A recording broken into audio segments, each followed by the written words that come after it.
கடந்த பிப்ரவரி மாதம் வெளியாகி 200 கோடிக்கும் மேல் வசூல் செய்த மலையாள படம் மஞ்சுமல் பாய்ஸ். இப்படம் தமிழ்நாட்டுல சக்கை போடு போட முக்கிய காரணம் குணா படத்தில் இடம்பெற்ற கண்மணி அன்போட காதலன் பட பாடல் இடம்பெற்றிருந்ததை கூறலாம். இந்த பாடலை இசையமைப்பாளர் இளையராஜாவின் அனுமதியின்றி பயன்படுத்தியதற்காக படத்தின் தயாரிப்பாளருக்கு இளையராஜா தரப்பில் இருந்து நோட்டீஸ் அனுப்பப்பட்டது. மேலும் படத்துல இருந்து பாடலை நீக்க வேண்டும் என்றும் அனுமதி இல்லாம பாடலை பயன்படுத்தியதற்காக இழப்பீடு வழங்க வேண்டும் என்றும் இந்த நோட்டீஸ் தெளிவாக குறிப்பிட்டிருந்தது.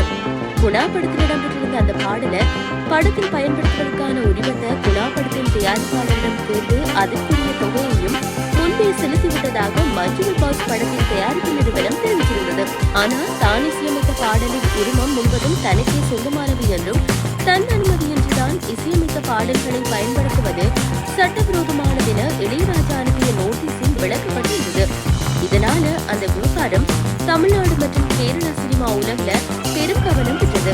இந்நிலையில சில தினங்களுக்கு முன்னர் இந்த பிரச்சனைக்கு தீர்வு காணப்பட்டு விட்டதாக செய்திகள் வெளியான. மஞ்சுமல் பாய்ஸ் பட வசூல் ரீதியாக மிகப்பெரிய வெற்றி பெற்றதால தனக்கு 2 கோடி இழப்பீடு வழங்க வேண்டும் என்று இளையராஜா தரப்பில் கேட்கப்பட்டதாகவும் அதன் பின்னர் பல்வேறு கட்ட பேச்சுவார்த்தைகள் இருதரப்பிலும் இருந்து நடத்தப்பட்டு இறுதியாக ரூபாய் 60 லட்சம் இழப்பீடாக மஞ்சுமல் பாய்ஸ் தயாரிப்பு நிறுவனம் வழங்குவதாக தெரிவித்ததாகவும் அதற்கு இளையராஜா தரப்பினரும் ஒப்புக்கொண்டதாகவும் தகவல்கள் வெளியானது.